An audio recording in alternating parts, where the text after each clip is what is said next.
जय हिंद दोस्तों, मैं रमाकांत जायसवाल स्वागत करता हूं आप सबका study with Rama YouTube channel पर। दोस्तों, हमने अपने पिछले वीडियो में यहां तक की चीज़ों को कवर कर लिया था। जो हमारा पहला वीडियो है उसमें हमने यहां तक की चीज़ों को देख लिया था कि चार्ल्स द्वितीय का जो विवाह हुआ था और ये जो विविध वाले जो फैक्ट हैं, कुछ यहाँ तक के फैक्ट को हमने देख लिया था। वर्नाकुलर प्रेस एक्ट से लेकर जो चीज़ें थी उसको हमने देख लिया था।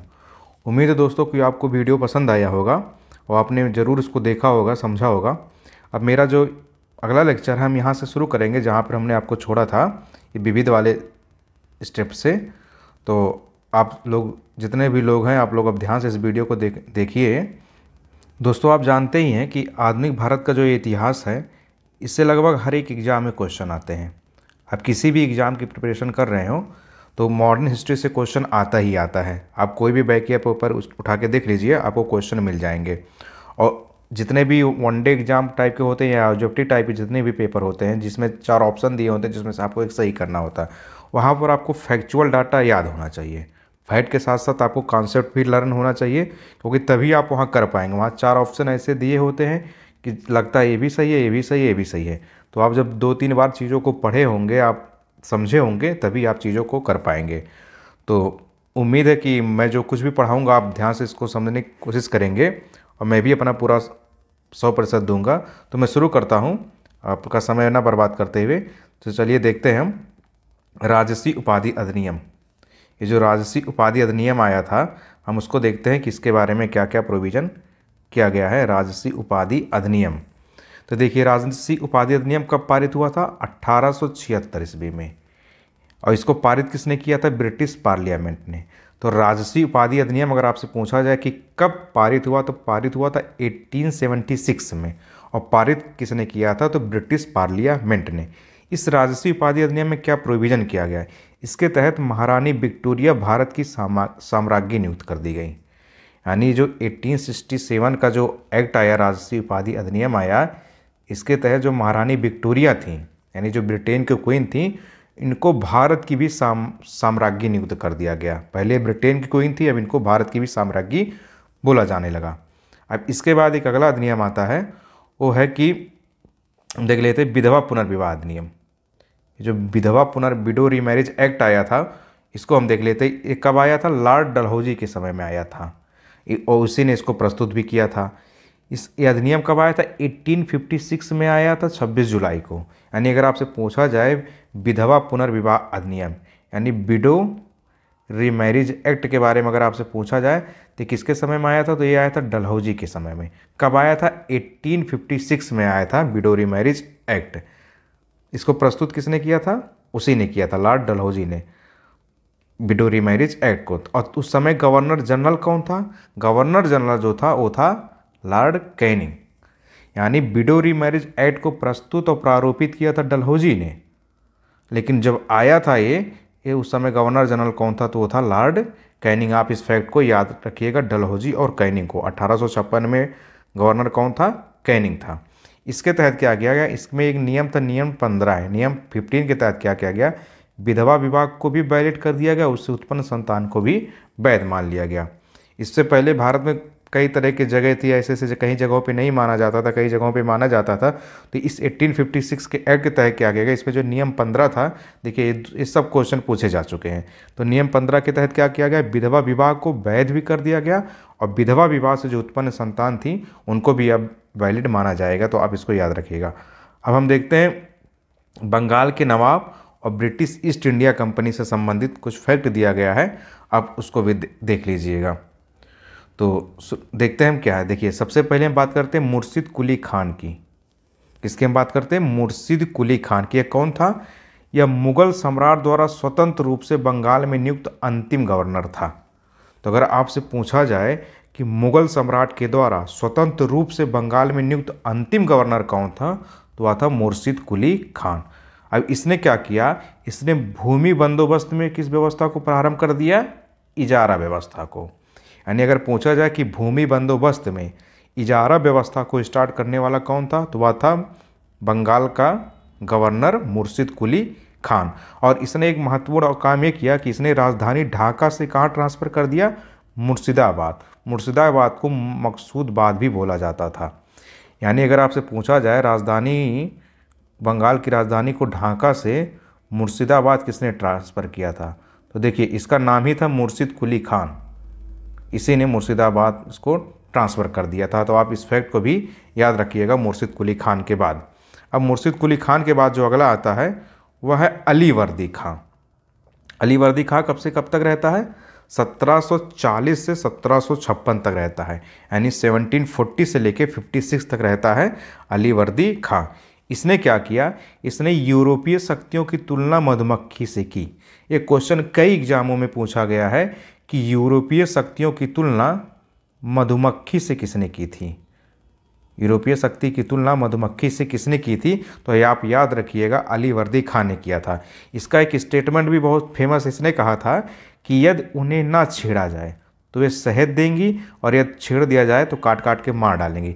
आप लोगों ने देखा होगा जो मधुमक्खियाँ होती हैं वो एक जगह सब लोग इकट्ठी होती है, बहुत भारी संख्या में होती है। अगर आप वहाँ से गुजर जाएंगे तो आपको नुकसान नहीं पहुँचाएंगी, लेकिन अगर आपने उनको छेड़ दिया तो सारी की सारी शुरू हो जाएंगी, आपको परेशान कर डालेंगी। तो उस अली वर्दी खां का अंग्रेज़ों के बारे में यही कहना था कि अगर यदि उन्हें ना छेड़ा जाए तो वे शहद देंगी। जैसे मधुमक्खी का जो छत्ता होता है आप देखेंगे उससे शहद निकाला जाता है, ये जो हनी होता है यानी जो शहद होता है वो ये मधुमक्खियों से ही मिलता है। तो उसी तरह इसने कहा कि अगर आप अंग्रेज़ों को नहीं छेड़ेंगे तो वे हमें शहद देंगे, मतलब हमारे लिए लाभदायक होंगी, लेकिन अगर हम उन्हें छोड़ेंगे तो हमें काट काट कर मार डालेंगे, मतलब हमको उनसे युद्ध करना पड़ेगा, वो हमको हरा देंगे, फिर किसी और को शासक बना देंगे, किसी और को गवर्नर बना देंगे। अंग्रेज़ों का मेन काम ही था कि फूट डालो और राज करो। अंग्रेज़ों का नियम ही यही था कि फूट डालो और क्या करो, राज करो। तो अली वर्दी खां का जो स्टेटमेंट था यूरोपियों के बारे में ये सही भी था। अब अली वर्दी खां के बाद कौन आता है, वो आता है सिराजुद्दौला। तो देखिए सिराजुद्दौला को हम देख लेते हैं, ये कब से कब था, 1756 से 57 तक था। सिराजुद्दौला जो था 1756 से लेके 57 तक था। ये कौन था, अली वर्दी खां का दौहित्र उत्तराधिकारी था। अभी आपने देखा होगा जो अली वर्दी खां है, इसी अली वर्दी खां का उत्तराधिकारी कौन था, वह था सिराजुद्दौला। एक घटना आपने बहुत सुनी होगी, ब्लैक होल की घटना। ब्लैक होल की घटना सिराजुद्दौला के ही समय में हुई थी 1756 में 20 जून को। आप याद रखिएगा एक घटना हुई थी ब्लैक होल। ब्लैक होल की घटना क्या हुई थी, ये ब्लैक होल की जो घटना थी ये सिराजुद्दौला के ही समय हुई थी। कब हुई थी, 1756 में, 1756 में हुई थी, 20 जून को हुई थी ब्लैक होल की घटना।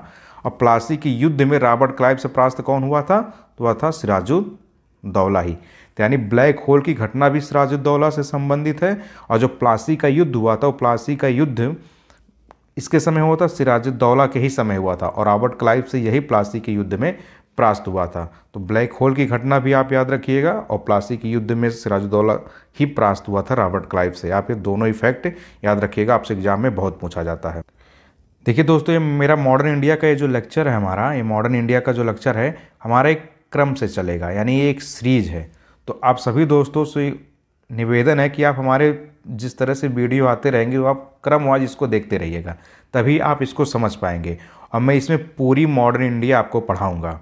इसके लिए मुझे चाहे कितने भी वीडियो बनाने पड़े, देखिए मैं छोटे छोटे वीडियो भी बनाऊंगा, आधे एक घंटे का वीडियो बनाऊंगा, ताकि आप भी आराम से समझ पाएँ। और आप पूरा विश्वास रखिएगा कि मैं पूरे मॉडर्न इंडिया को कम्प्लीटली आपको पढ़ाऊंगा, और आराम से पढ़ाऊंगा, ताकि आप जितने भी नए बच्चे हों या जो बच्चे पहले से भी इतिहास पढ़ चुके हों, दोनों लोगों को भी आसानी से समझ में आए। जो पहले से पढ़ चुके हों उनका रिवीजन हो जाए, और जो नए बच्चे हों उनको हिस्ट्री आसानी से समझ में आ जाए। तो हम दोनों बच्चों को लेके चल रहे हैं। तो मैं पूरे इतिहास को इसमें कवर करूंगा। इसके बाद मेरा मध्यकालीन भारत का भी और प्राचीन भारत का आएगा। तो पहले मैं मॉडर्न इंडिया को कंप्लीट कर लूँगा, उसके बाद मैं उन दोनों को भी पढ़ाऊँगा। तो फिर हम देखते हैं सिराजुद्दौला के बाद कौन आता है, आता है फिर मीर कासिम। मीर कासिम कब से कब तक था, 1760 से 1763 तक था, यानी 1760 से लेके 1760 से लेकर कब तक था, 63 तक था मीर कासिम। मीर कासिम के समय क्या हुआ, यह अली वर्दी खां के उत्तराधिकारी नवाबों में सबसे योग्य था। यानी अली वर्दी खां के बाद कितने लोग आए थे, सिराजुद्दौला आया था और कई लोग आए थे, लेकिन उनमें सबसे योग्य था अली वर्दी खां के बाद उत्तराधिकारी में, तो वह कौन था, मीर कासिम ही था। बंगाल का नवाब या गवर्नर बनने से पहले अली वर्दी खां क्या था, पूर्णिया तथा रंगपुर का फौजदार था। पहले ये क्या था, पूर्णिया या रंगपुर का फौजदार था बंगाल का नवाब बनने के पहले मीर कासिम। इसने क्या किया, राजधानी को मुर्शिदाबाद से मुंगेर ले गया। पहले राजधानी कहाँ होती थी, ढाका। आपने देखा होगा कि पहले राजधानी कहाँ थी, ढाका। ढाका से राजधानी कहाँ गई, मुर्शिदाबाद। अब मुर्शिदाबाद से राजधानी कहाँ चली गई, मुंगेर। तो आप याद रखिएगा, मुर्शिदाबाद से राजधानी को मुंगेर को किसने ट्रांसफ़र किया था, मीर कासिम ने। और इससे पहले आपने पहले ही पढ़ लिया है कि मुर्शिद कुली खान ने ढाका से मुर्शिदाबाद ले गया, और ये जो मीर कासिम था या मुर्शिदाबाद से बंगाल की राजधानी को मुंगेर ट्रांसफ़र कर दिया। इसने अपने सेना का जो गठन था वो यूरोपीय पद्धति पर निश्चय किया। इसने क्या किया, अपनी सेना का जो गठन था वह यूरोपीय पद्धति पर करने का निश्चय किया। मतलब जैसे यूरोप में सेनाओं का गठन होता था तभी तो आसानी से युद्ध जीत जाते थे। कोई भी युद्ध लड़ते तो आसानी से क्यों हरा देते हैं, क्योंकि उनकी यूरोप जो उनका सेना गठन करने का जो स्किल था वो बहुत अच्छे लेवल का था। तो इसने सोचा कि हम भी अपनी जो सेना का गठन करेंगे वो यूरोपीय पद्धति पर ही करेंगे। और इसने क्या किया, तोपे तथा तोड़ेदार बंदूक बनाने की व्यवस्था भी कर दी। पहले क्या होता था, हम लोग तलवार भाले से लड़ते थे। आप जानते हैं युद्ध में भारत में क्या होता था, राजा महाराजा जो होते थे वो तलवार भाला इसी से लड़ाई किया करते थे, हाथी पे बैठ के। अब होता क्या था, अंग्रेज आए वो बंदूक ले आए। आप जब तक तलवार उठा रहे, हंसिया गड़ासा उठा रहे, तब तक उन्होंने एक गोली मारा, धड़ाम से अब खत्म। हम तलवार लिए हवा में लहरा रहे हैं। तो भैया इसने क्या किया, इसने वही चीज़ों को देखा। इसने कहा कि अब हम बंदूक बनवाएंगे ताकि हम भी बंदूक से आसानी से लड़ सके। और लोग क्या होता था कि तलवार लेके हाथी पे बैठे होते थे, आसानी से बंदूक से निशाना भी लगा दिया जाता। हाथी भैया ऐसे ही ऊंचा होता, आप भी तो ऊपर महाराजाओं की तरफ बैठ गए हैं। इसने यही सोचा कि बंदूक से लड़ाई लड़ा जाए, क्योंकि तलवार भाले का ज़माना जा रहा है। और क्या हुआ, बक्सर के युद्ध में अंग्रेज उससे कौन परास्त हुआ था, तो मीर कासिम। आप ये याद रखिएगा, आप दो फैक्ट को याद रखिएगा। एक तो आप याद रखिएगा कि प्लासी के युद्ध में अंग्रेज़ों से कौन पराजित हुआ था, तो हुआ था सिराजुद्दौला। लेकिन बक्सर के युद्ध में अंग्रेज़ों से कौन परास्त हुआ था, तो वो हुआ था मीर कासिम। हम आगे भी पढ़ेंगे भी कि बक्सर के युद्ध के बारे में अभी आगे पढ़ेंगे भी, तो हम उसको वहाँ से देख लेंगे। अब हम देखते हैं रॉबर्ट क्लाइव के बारे में कुछ फैक्ट दिया है, उसको हम देख लेते हैं कि रॉबर्ट क्लाइव कौन था, इसने क्या क्या काम किया, इसको हम अच्छे से देख लेते हैं। देखिए, रॉबर्ट क्लाइव की अगर हम सबसे पहले बात करें तो बंगाल का गवर्नर कब से कब तक रहा।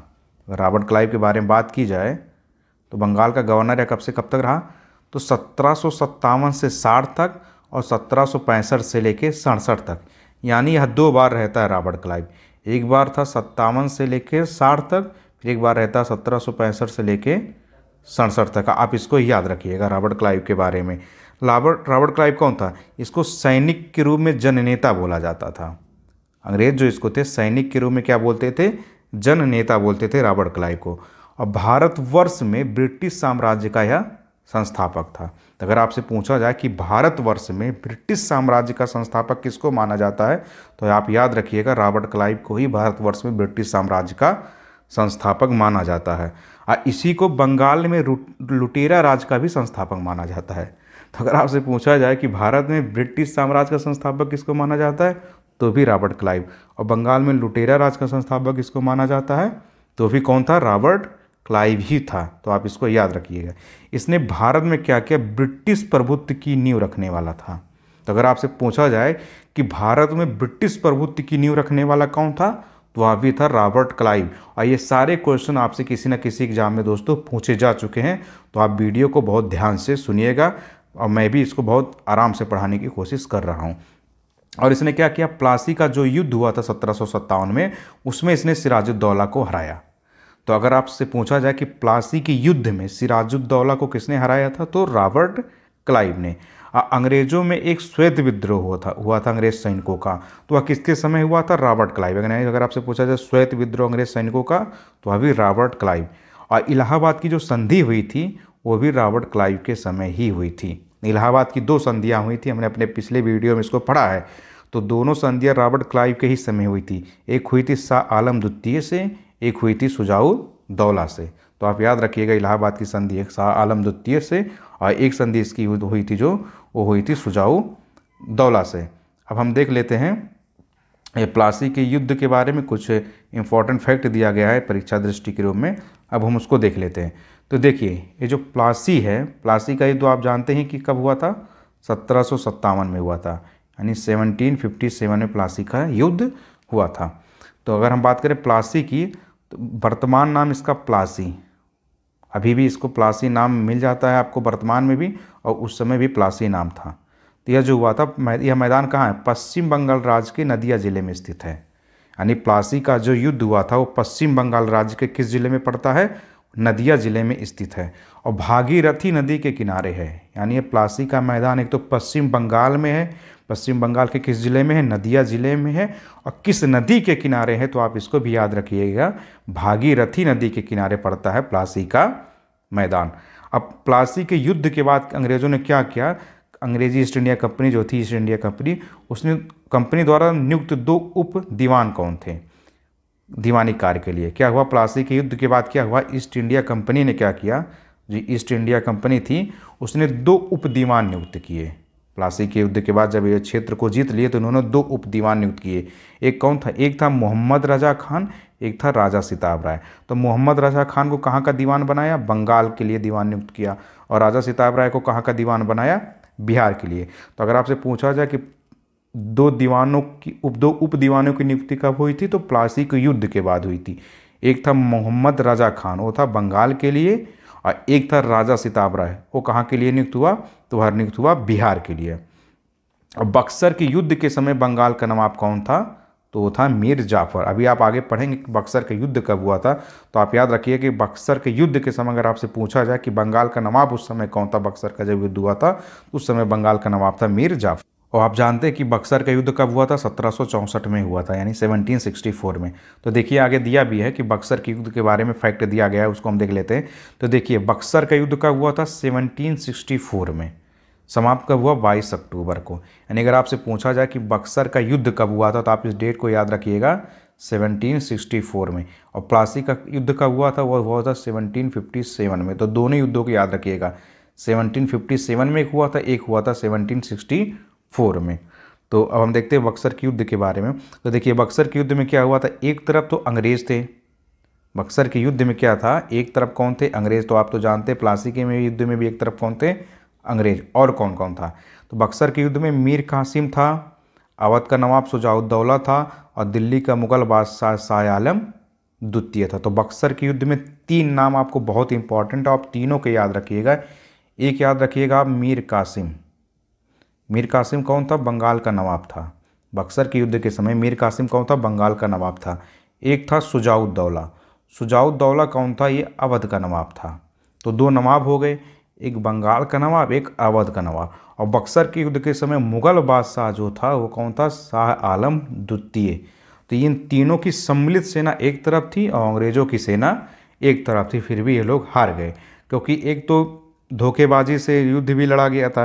मतलब जो इधर के लोग थे, जितने भी मीर कासिम हुए, शुजाउद्दौला हुए और मुगल बादशाह हुए, इनमें सामंजस्य सही नहीं था। अंग्रेज़ों का हमेशा एक सामंजस्य हुआ करता था, क्योंकि उनका एक टारगेट था कि हमें हर हाल में इनको हराना है। लेकिन यहाँ क्या होती, यहाँ सिर्फ गद्दी के लिए लड़ाई होती थी कि कोई बात नहीं, ये चलेगा, इनका क्षेत्र चला गया, बंगाल चला गया तो अवध थोड़ी ना मारा है, बंगाल थोड़ी ना। अवध वाला ये सोचता था, बंगाल वाला ये सोचता था, हैदराबाद वाला ये सोचता था, इसलिए हम सारे युद्ध हारते भी चले गए। और अंग्रेज़ अक्सर इसी का फ़ायदा उठाते थे। वो क्या करते थे, उनका वही फूट डालो राज करो का कॉन्सेप्ट जो था उनका बहुत अच्छा कॉन्सेप्ट था। वो क्या करते थे, शुजाउद्दौला से कुछ और बात कर लेते थे और मीर कासिम से कुछ और बात कर लेते थे। सबसे ये लोग अलग अलग बात करके रखते थे। उनसे कहते थे कि तुम मत लड़ो, हम तुम्हारे क्षेत्र को नहीं कब्जा करेंगे। इससे कहते थे कि तुम उनका साथ मत देना, हम तुम्हारे क्षेत्र को कब्जा नहीं करेंगे। बाद में अलग अलग उनको भी हरा देते, इनको भी हरा देते थे। तो हुआ क्या, बक्सर के युद्ध में अब हम देख लेते हैं। अंग्रेजी सेना का कमान किसके पास था, मेजर हेक्टर मुनरो के पास था। बक्सर के युद्ध में अंग्रेजी सेना का कमान मेजर हेक्टर मुनरो के हाथ में था। और बंगाल का तत्कालीन नवाब कौन था, मीर जाफर। तो आप दोनों याद रखिएगा, बक्सर के युद्ध में अंग्रेजी सेना का कमान किसके पास था, मेजर हेक्टर मुनरो के पास। लेकिन प्लासी के युद्ध में कौन था, रॉबर्ट क्लाइव। बक्सर के युद्ध में कौन था, हेक्टर मुनरो। आप ये दोनों फैक्ट को बहुत अच्छे से याद रखिएगा। और इस समय बंगाल का तत्कालीन नवाब कौन था, तो वह था मीर जाफर। आप इन तीनों को आसानी से याद रखिएगा, मीर कासिम, शुजाउद्दौला, शाह आलम द्वितीय और मीर जाफर। इतने लोगों को आप याद रखिएगा, ये लोग बक्सर के युद्ध में शामिल था। एक तरफ थे अंग्रेजी सेना का नेतृत्व करने वाला था हेक्टर मुनरो, अब हम देखते हैं शाह आलम द्वितीय जो दिल्ली या मुग़ल बादशाह जो था, दिल्ली की गद्दी पे जो बैठता था, उस शाह आलम द्वितीय के बारे में कुछ फैक्ट दिया गया है। उसको भी हम देख लेते हैं कि शाह आलम द्वितीय के बारे में क्या इंपॉर्टेंट फैक्ट दिया गया है। तो देखिए, शाह आलम द्वितीय कौन था, आप जान ही रहे होंगे कि ये थे भैया दिल्ली की गद्दी पे बैठे हुए थे मुग़ल बादशाह। कब से कब तक थे, 1759 से लेकर 1806 ईस्वी तक, यानी 1759 से लेकर 1806 तक ये थे मुग़ल बादशाह। और इलाहाबाद की दूसरी जो संधि हुई थी इन्हीं के समय हुई थी। इलाहाबाद की जो संधि रॉबर्ट क्लाइव ने किया था वो इन्हीं के समय किया था। इलाहाबाद की संधि के बाद शाह आलम द्वितीय की स्थिति क्या हो गई, आप इसको भी देख लीजिए। हुआ क्या, ये पहली बात तो अंग्रेजी संरक्षण में आ गए। सोचिए, मुग़ल बादशाह जो था वो अंग्रेजी संरक्षण में आ जाता है। अंग्रेज़ों की पैठ अब तक इतनी मजबूत हो गई थी कि उन्होंने मुग़ल बादशाह को अपने संरक्षण में ले लिया और इनको इलाहाबाद में रखा गया। बताइए, मुग़ल बादशाह ये थे दिल्ली के गद्दी पे बैठते थे, रखा कहाँ गया इनको, इलाहाबाद में। और अवध के नवाब द्वारा छोड़े गए इलाहाबाद तथा कड़ा के क्षेत्र शाह आलम द्वितीय को दे दिए गए। मतलब मुग़ल बादशाह को भी क्षेत्र चाहिए था और कुछ नहीं चाहिए था। तो उस समय अवध का नवाब कौन था, अभी आपने ऊपर पढ़ा है कि अवध का नवाब था शुजा-उद-दौला। तो उसके द्वारा जो छोड़े गए क्षेत्र थे, एक इलाहाबाद दूसरा कड़ा, ये दोनों ही शाह आलम द्वितीय को देकर खुश कर दिया गया, लो भैया अब यहाँ से जो राजस्व आ रहा, जो रेवेन्यू आ रहा, आप उसको रखो। अब होता क्या है, 12 अगस्त 1765 को एक फरमान जारी कर दिया जाता है। उसके तहत शाह आलम द्वितीय ने क्या किया, 12 अगस्त 1765 को एक फरमान जारी कर दिया। इसके तहत कंपनी को बंगाल, बिहार तथा उड़ीसा की दीवानी अस्थायी रूप से दे दी गई। इन सब घटनाक्रम के बाद क्या होता है, जो इलाहाबाद की संधियाँ होती हैं उसके बाद क्या होता है, 1765 में 12 अगस्त को एक फरमान के तहत बंगाल, बिहार, उड़ीसा, आप इन तीनों को याद रखिएगा, एग्जाम में सीधे पूछ लिया जाता है, एक बंगाल, एक बिहार, एक उड़ीसा, इन तीनों की दीवानी अस्थायी रूप से ईस्ट इंडिया कंपनी को दे दी जाती है।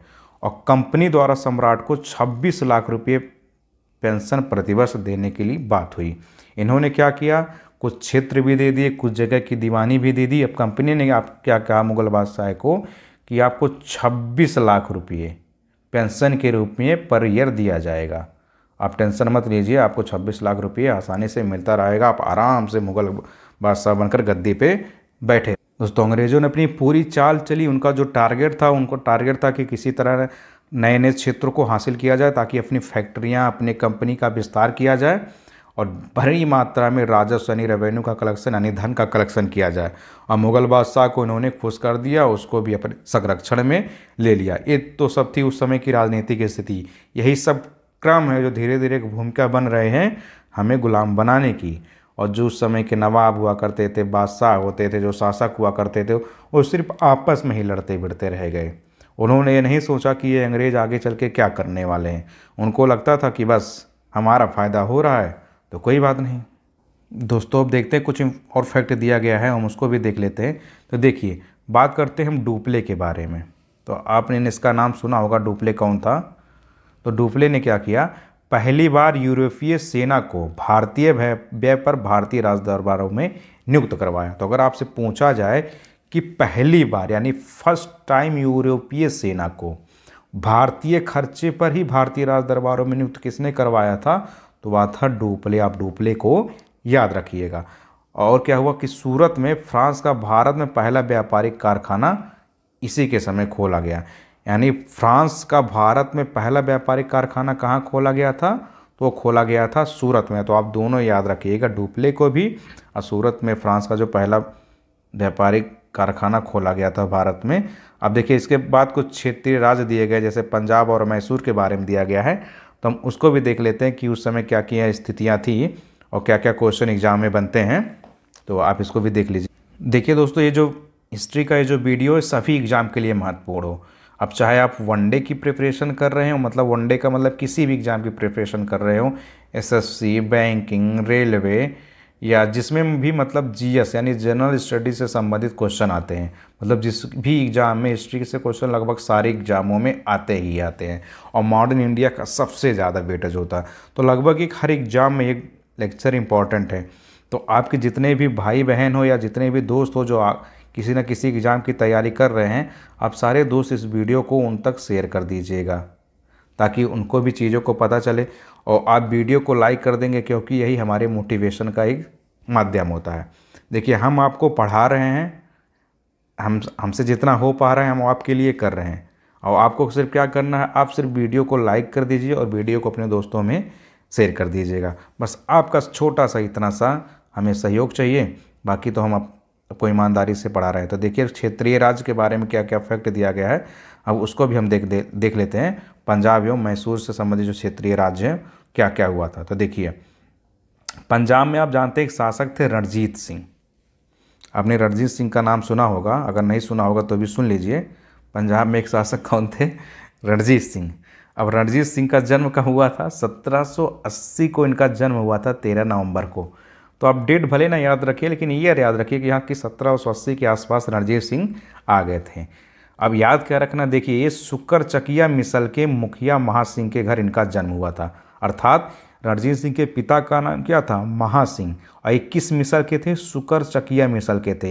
ये भी क्वेश्चन आपसे एग्जाम में पूछा जा चुका कि किस मिसल के थे रणजीत सिंह, तो थे सुकरचकिया मिसल के थे। अब देखिए, अमृतसर की संधि कब होती है? 1809 में होती है, 25 अप्रैल को। तो सबसे पहले तो आप डेट ही याद रखिएगा कि अमृतसर की जो संधि होती है वो 1809 में होती है, यानी 1809 में होती है, 25 अप्रैल को। किसके किसके बीच होती है? महाराजा रणजीत सिंह और अंग्रेजों के बीच होती है। तो यानी अमृतसर की संधि जो हुई थी वो महाराजा रणजीत सिंह और अंग्रेजों के बीच हुई थी, 1809 में हुआ था। और रणजीत सिंह ने एक काम और किया था, एक था जमान शाह। चिनाब नदी में गिरी, इसकी कुछ तोपें गिर गई थी, उसको निकलवाकर इन्होंने जमान शाह को भेज दिया था। जमान शाह जो था उसकी कुछ तोपें थी, जब वो युद्ध करके भारत से जा रहा था, उसकी तोपें चिनाब नदी में रास्ते में गिर गई। अब इन तोपों को निकलवाकर रणजीत सिंह ने उनको जमान शाह को भेज दिया। अब जमान शाह रणजीत सिंह के इस कार्य से बहुत खुश हो गया। एक तरह से देखा जाए तो भारत का दुश्मन था, लेकिन इन्होंने फिर भी उसकी मदद की। इससे जमान शाह खुश हो गया। उसने क्या किया? लाहौर पर रणजीत सिंह को अधिकार करने की अनुमति दे दी। रणजीत सिंह के इस कार्य से क्या हुआ? जमान शाह खुश हो गया और उसने लाहौर पर, जो लाहौर वाला क्षेत्र था, उस पर उसने कहा कि आप जाइए, आप अधिकार करिए, अपना शासन करिए। और 1799 ईस्वी में लाहौर पर अधिकार हो गया और लाहौर राजधानी भी घोषित कर दिया। अब रणजीत सिंह ने क्या किया? जब जमान शाह ने अनुमति दे दी तो उन्होंने लाहौर पर अपना अधिकार कर लिया, और इसी लाहौर को 1799 में क्या किया? अपनी राजधानी को रणजीत सिंह ने घोषित कर दिया। और जमान शाह ने और क्या किया? राजा की उपाधि दी और लाहौर का अपना सूबेदार माना। मतलब रणजीत सिंह को इसने क्या किया? जमान शाह ने लाहौर पे तो अधिकार करने का अधिकार दे दिया, लेकिन अपना सूबेदार मान के रखा और इनको राजा की उपाधि भी दे दी। उसके बाद क्या होता? 1805 ईस्वी में, यानी 1805 में क्या होता है? भंगी मिसल से अमृतसर को छीन लिया। यानी रणजीत सिंह ने क्या किया? पहले अमृतसर पंजाब के हिस्सा नहीं था, इन्होंने के भंगी मिसल के पास था। जबकि ये किस मिसल के पास थे? ये थे सुकरचकिया मिसल के थे, और भंगी मिसल के पास होता था अमृतसर। तो इन्होंने क्या किया? अमृतसर को भी छीन के अपने साम्राज्य में मिला लिया। और रणजीत सिंह को ये जो कोहिनूर हीरा के बारे में आपने सुना होगा, ये रणजीत सिंह को किसने दिया था? तो शाह शुजा ने दिया था। आप तो आजकल जान ही रहे हैं कि कोहिनूर हीरा कहाँ है। कोहिनूर हीरा कहाँ पर है? ब्रिटेन में है। वहाँ की जो क्वीन होती हैं, उनका जो मुकुट होता है, उसी में कोहिनूर हीरा लगा है। अब इस कोहिनूर हीरा को देखिए, यही जो कोहिनूर हीरा है, ये रणजीत सिंह को किसने दिया था? शाह शुजा ने कोहिनूर हीरा रणजीत सिंह को दिया था। मैं आपको किसी सेपरेट वीडियो में पूरा कोहिनूर हीरे का हिस्ट्री जो रहा है वो मैं आपको पूरा किसी न किसी वीडियो में बता दूंगा, कोई वीडियो में, कि ये कोहिनूर हीरा मिला कहाँ से, किस किस के पास गया और कैसे ये अंग्रेज़ों के हाथ में चला गया और अभी क्या इसका स्टेटस है। बस आप यहाँ इतना याद रखिएगा कि रणजीत सिंह को कोहिनूर का हीरा उपहार में किसने दिया था? शाह शुजा दिया था। देखिए, एक व्यक्ति है विक्टर जाकमा, इसका नाम आप ध्यान रखिएगा, विक्टर जाकमा। यह कौन था? यह फ्रांसीसी पर्यटक था, यानी यह फ्रांस का रहने वाला था, एक यात्री था। इसी ने रणजीत सिंह की तुलना नेपोलियन बोनापार्ट से की थी। ये बहुत इंपॉर्टेंट है। तो अगर आपसे पूछा जाए कि रणजीत सिंह की तुलना नेपोलियन बोनापार्ट से किसने किया था, तो वो किया था विक्टर जाकमा ने। नेपोलियन बोनापार्ट से रणजीत सिंह की तुलना किसने किया था? विक्टर जाकमा ने। आप इसको याद रखिएगा। और फ़कीर अजीजुद्दीन कौन था? यह रणजीत सिंह का विदेश मंत्री था। तो अगर आपसे पूछा जाए कि रणजीत सिंह का विदेश मंत्री यानी फॉरेन मिनिस्टर कौन था, तो वह था फ़कीर अजीजुद्दीन।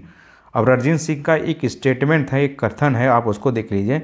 इन्होंने कहा कि ईश्वर की इच्छा थी कि मैं सब धर्मों को एक निगाह से देखूं, इसलिए उसने दूसरी आंख की रोशनी ले ली। देखिए रणजीत सिंह जो थे, रणजीत सिंह को एक आंख से नहीं दिखता था, मतलब इनके आजकल सबके पास दो आंख होते हैं, पहले भी दो आंख होते थे, मतलब सभी के पास दो आंख होते हैं। तो रणजीत सिंह को क्या था, एक आंख से नहीं दिखता था। तो उनका ये मानना था कि ये ईश्वर की ही इच्छा थी कि मैं सभी धर्मों को एक निगाह से देखूं, इसलिए उसने दूसरी आंख की रोशनी ले ली।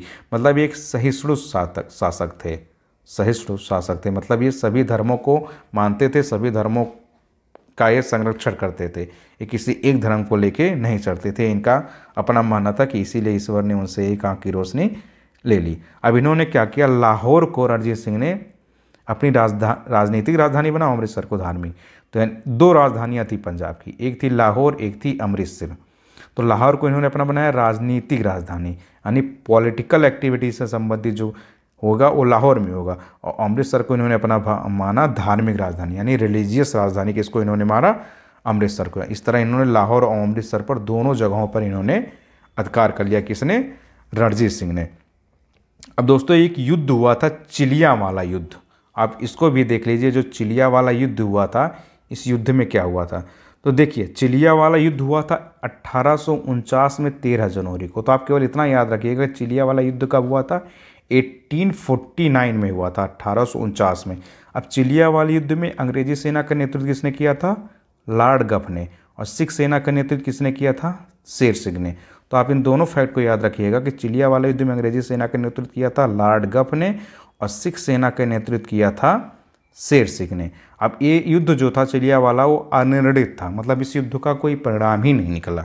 वो एक होता है ना कि या तो हम हार जाते हैं या तो हम जीत जाते हैं, लेकिन इस युद्ध का, चिलिया वाला युद्ध का कोई परिणाम ही नहीं निकला। और इस समय तत्कालीन गवर्नर जनरल कौन था, लॉर्ड डलहौजी। तो आपसे ये भी पूछा जा सकता है कि चिलिया वाले युद्ध के समय तत्कालीन गवर्नर जनरल कौन था, तो वो था लॉर्ड डलहौजी। चिलिया वाले युद्ध के समय तत्कालीन गवर्नर जनरल था। देखिए कुछ फैक्ट और बच्चे हैं दोस्तों, इसके बाद हमारा वीडियो यहाँ तक समाप्त हो जाएगा। पंजाब के बारे में पूरा देख लेंगे। तो देखिए दोस्तों, जो द्वितीय आंग्ल सिख युद्ध हुआ था, यानी जो द्वितीय आंग्ल सिख युद्ध हुआ था, इसकी समाप्ति कब हुई थी, 1849 में, यानी 1849 ईस्वी में द्वितीय आंग्ल सिख युद्ध की समाप्ति हो गई थी और पंजाब का ब्रिटिश साम्राज्य में विलय हो गया। तो अगर आपसे पूछा जाए पंजाब का ब्रिटिश साम्राज्य में कब विलय हुआ था, तो हुआ था 1849 में, द्वितीय आंग्ल सिख युद्ध की समाप्ति के बाद। अब इसके बाद क्या होता, पंजाब में 3 सदस्यीय परिषद का गठन कर दिया जाता है पंजाब पर क्या करने के लिए, शासन के लिए। और इसका गठन कौन करता है, लॉर्ड डलहौजी। तो जब पंजाब को 1849 में क्या हुआ, ब्रिटिश साम्राज्य में विलय कर लिया गया, यानी ब्रिटिश साम्राज्य का हिस्सा मान लिया गया, तो लॉर्ड डलहौजी ने क्या किया, एक 3 सदस्यीय परिषद का गठन कर दिया गया पंजाब पर शासन करने के लिए। इन 3 सदस्यीय परिषद में कौन था, एक था सर हेनरी लॉरेंस, एक था जॉन लॉरेंस, एक था चार्ल्स ग्रेनविले मानसे। तो आप तीनों नामों को याद रखिएगा। सर हेनरी लॉरेंस कौन था, ये इसी परिषद का अध्यक्ष था, यानी इसी कमेटी का अध्यक्ष था। और जॉन लॉरेंस और चार्ल्स ग्रेनविले मानसेले कौन था, ये इसी परिषद का सदस्य था। तो आप इसको भी याद रखिएगा, लॉर्ड डलहौजी ने पंजाब पर शासन करने के लिए जो परिषद बनाई थी। अब एक शासक हैं दलीप सिंह, आप इनका नाम सुने होंगे, दलीप सिंह या दलीप सिंह, जो भी इनका नाम हो, आप जो भी पढ़ते हो, दलीप सिंह या दलीप सिंह, यही कौन थे, अंतिम शासक थे सिख साम्राज्य के। तो अगर आपसे पूछा जाए कि सिख साम्राज्य के अंतिम शासक कौन थे, तो आप बताएंगे दलीप सिंह। दलीप सिंह का कार्यकाल कब से कब तक था, 1843 से 1849 तक। 1849 में ही मिलाया गया था ना पंजाब को ब्रिटिश साम्राज्य में, इनका शासनकाल भी वहीं तक था, 1843 से 1849 तक। इन्होंने अपने धर्म का परिवर्तन कर लिया था, सिख से ईसाई। तो अगर पूछा जाए पंजाब के अंतिम शासक कौन थे, दलीप सिंह। तो पंजाब के किस शासक ने अपने धर्म का परिवर्तन किया था, तो दलीप सिंह ने कर लिया था, सिख से ईसाई बन गए थे। और रूस की यात्रा भी इन्होंने किया था। तो आप इसको भी याद रखिएगा कि रूस की यात्रा किसने किया था, दलीप सिंह ने। अंग्रेज़ों से पेंशन लेकर ये ब्रिटेन में रह रहे थे। दलीप सिंह जो थे अंतिम सिख शासक थे, अंग्रेज़ों से इन्होंने पेंशन लिया और कहाँ रह रहे थे, ब्रिटेन में। इनका जो डेथ होता है, यानी जो निधन होता है, वो 1893 में होता है पेरिस में, लेकिन इनकी अंत्येष्टि कहाँ होती है, इंग्लैंड में। तो दलीप सिंह के बारे में 3 आप कंट्री पहले याद रखिएगा कि इन्होंने यात्रा कहाँ की थी, दलीप सिंह ने रूस की। और दलीप सिंह की मृत्यु कब हुई थी? 1893 में। कहाँ हुई थी? पेरिस में। लेकिन इनकी जो अंत्येष्टि है वह है इंग्लैंड में। तो आप इनको याद रखिएगा कि अंतिम सिख शासक कौन थे? दलीप। अब दोस्तों इसके आगे की जो चीज़ें हैं वो हम अपने अगले वीडियो में पढ़ेंगे, और आप सबसे उम्मीद है कि आप सब इस वीडियो को अवश्य देखेंगे। और मुझे जहाँ तक भरोसा कि आप सबको अच्छे से समझ में आया होगा।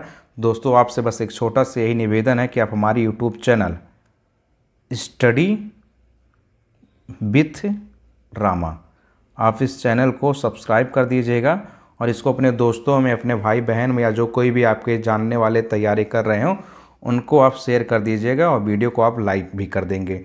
और आप सबके अगर कोई डाउट रहते हो, जैसे कोई सजेशन रह गया हो या आपको कोई क्वेश्चन आंसर रह गया हो, कि अगर आपको कुछ पूछना चाहते हैं तो आप नीचे कमेंट बॉक्स में पूछ लीजिएगा, मैं उसका रिप्लाई करूँगा। अगर आपको कुछ चीज़ें इसमें ना समझ में आई हो कि ये चीज़ क्या है, तो आप कमेंट बॉक्स में डाल देंगे तो मैं उसका रिप्लाई करूँगा। बाकी आप सब अच्छे से पढ़ते रहिए और इसी तरह पॉइंट वाइज चीज़ों को ही पढ़ने की कोशिश करिए। देखिए नोट्स बनाने की ज़रूरत नहीं है इस वीडियो के लिए, जो मैं आपको पढ़ा रहा हूँ इसके लिए नोट्स बनाने की ज़रूरत नहीं है, क्योंकि मैंने आपको बता ही रखा है कि ये बुक किसकी है? घटना चक्र की है।